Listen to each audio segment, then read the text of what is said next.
অতিরিক্ত পাওয়ার লোভ, বেশি বেশি খাওয়ার লোভ, বেশি বেশি জমানোর লোভ মানুষকে গাফেল বানিয়ে দিয়েছে। এটা মানুষের স্বভাব। আরো চাই, আরো চাই, এই স্বভাবটা আছে না নাই? দেখবেন ছোট বাচ্চারা মসজিদের দোয়া অনুষ্ঠান শেষে জিলাপি দেয় না? বড় কৃষ্ণপুর কি দেয়? আগে বাতাসা দিত না, এখন কি দেয়? জিলাপি দেয়, মিষ্টি দেয়।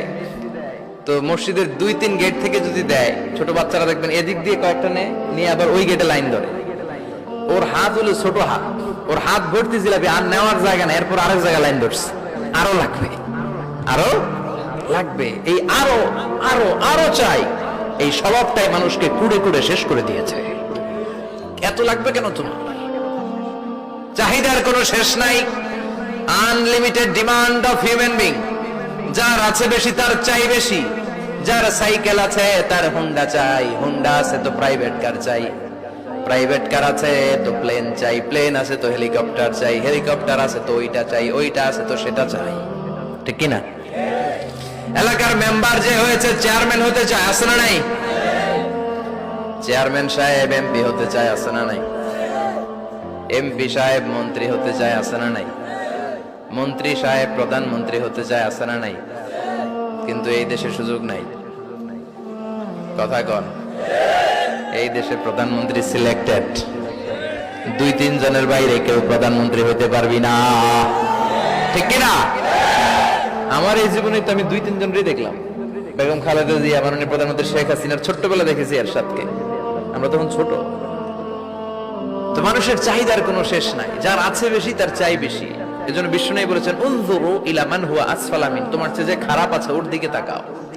ওয়ালা তানজুর মান হুয়া আ'লা মিন, তোমার চেয়ে যে ভালো আছে ওর দিকে তাকাও না, তোমার চেয়ে যে খারাপ অবস্থানে আছে ওর দিকে তাকাও। অনেকে নিজের অবস্থান নিয়ে সুখী না, এরকম আছে না নাই? আল্লাহ আমার এটা দিল না রে, ওইটা দিল না রে, পাইলাম না রে, কিচ্ছু হয় না, কি করব জীবনে, হতাশ। আসলে আছে কিন্তু অনেক, কিন্তু শুকরিয়া নাই, টাকা। ঠিক কিনা? নিজের অবস্থান নিয়ে সুখী না, কিন্তু অনেক লোক আছে তারা আপনার অবস্থানে পৌঁছতে চায়। তাদের দিকে তাকিয়ে দেখেন, আপনি যে অবস্থানে আছেন এই অবস্থানে পৌঁছাটা অনেকের কাছে স্বপ্ন। তারা প্রতিনিয়ত সংগ্রাম আর স্ট্রাগল করে যাচ্ছে আপনার অবস্থানে পৌঁছতে, আর আপনি এটা নিয়ে সন্তুষ্ট না। শেখ সাদির নাম শুনেছেন? বালাগাল উলা কাশাফাত দুজা, এই কবিতাটা রচয়িতা ইরানের বিখ্যাত এক কবি। উনি একবার আর্থিক সমস্যার মধ্যে দিয়ে সময় কাটাচ্ছেন, টাকা নাই, পয়সা নাই, পায়ে দেওয়ার মতো জুতা নাই। উনি খুব দুঃখ পেলেন, হায় রে, আমি ইরানের এত বড় কবি, আমার পায়ে দেওয়ার মতো জুতা নাই। দুঃখ ভরা মন নিয়ে রাস্তায় হাঁটতে বেরোলেন। হাঁটতে হাঁটতে হঠাৎ দেখলেন একটা লোক শুয়ে শুয়ে কাঁদছে, ওই লোকটার 2টা পাই নাই, পাই নাই। উনি সেজদায় পড়ে গেলেন, আল্লাহর কাছে ক্ষমা চাইলেন, আল্লাহ অনেক দিয়েছো, শুকর আলহামদুলিল্লাহ। এজন্য যেই পরিস্থিতিতেই থাকি না কেন আমরা কি পড়বো? জোরে বলেন, কি পড়বো? এজন্য কানাতু মিনাল ইসলাম, অল্পে তুষ্ট থাকার নাম হলো ইসলাম। সম্পদ লাগবে কিন্তু সম্পদের পাহাড় লাগবে না। ঠিক কিনা? অল্প খান, অল্প পড়েন, অল্প জামান, অল্পের ভেতরে বরকত ঢুকায়া দিছে কে? দেখবেন যাদের সম্পদ অল্প তারা সুখী বেশি। জরিপে এটা দেখা গিয়েছে, অনেক সার্ভেতে এটা এসেছে, যারা সম্পদশালী এরা দুঃখী বেশি, এদের দুঃখ বেশি, টেনশন বেশি। খুব স্বাভাবিক। টাকা যার বেশি রোগ তার বেশি, টাকা যার বেশি টেনশন তার বেশি, টাকা যার বেশি ঘরে শান্তি তার কম। আছে না নাই?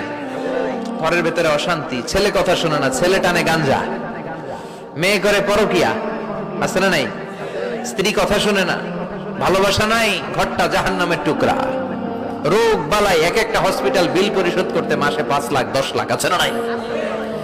কিছু খেতে পারে না, ডাক্তার একেবারে ডায়েট মেনু বেঁধে দিয়েছে। ডায়েট, ভেরি ডায়েট মেনু, এটা এটা এটা এটা কিছুই খাবেন না, শুধু গরু খাবেন না, খাসি খাবেন না, চিংড়ি খাবেন না, খালি ঘাস খাবেন। ইচ্ছে মতো ঘাস খাবেন, মানে ঘাস জাতীয় যত আইটেম আছে সব খাবেন। শাক খাবেন, সবজি খাবেন, সালাদ খাবেন। গরু, চিংড়ি, মুরগি, গোশত, ইলিশ কিছু খেতে পারে না।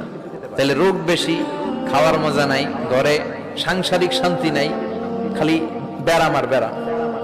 ঠিক কিনা? কিন্তু সম্পদের পাহাড় গড়েছে। আর অল্প যারা খায়, অল্প পড়ে, রিক্সাওয়ালা, কুলিওয়ালা, অল্প বেতনের চাকরি, কিন্তু হক হালালি মেনে চলে, দেখবেন শান্তি আছে অনেক।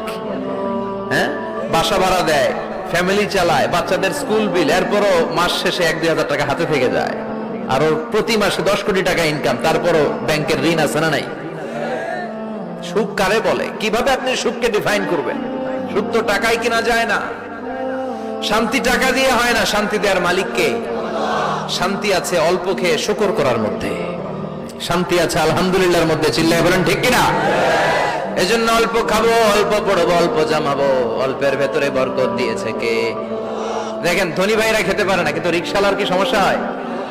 রিকশালারা সব খেতে পারে, কুলিওয়ালা, দিন মজুর, এরা একেবারে স্লিম সুঠাম দেহি, মেদহীন পেট, পেটে কোনো মেদ নাই, ভুড়ি নাই।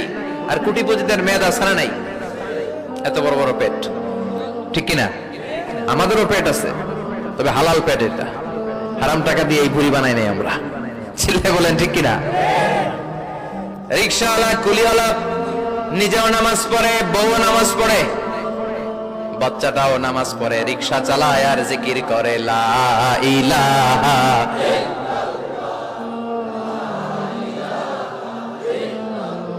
লা ইলাহা ইল্লাল্লাহু মুহাম্মাদুর রাসূলুল্লাহ সাল্লাল্লাহু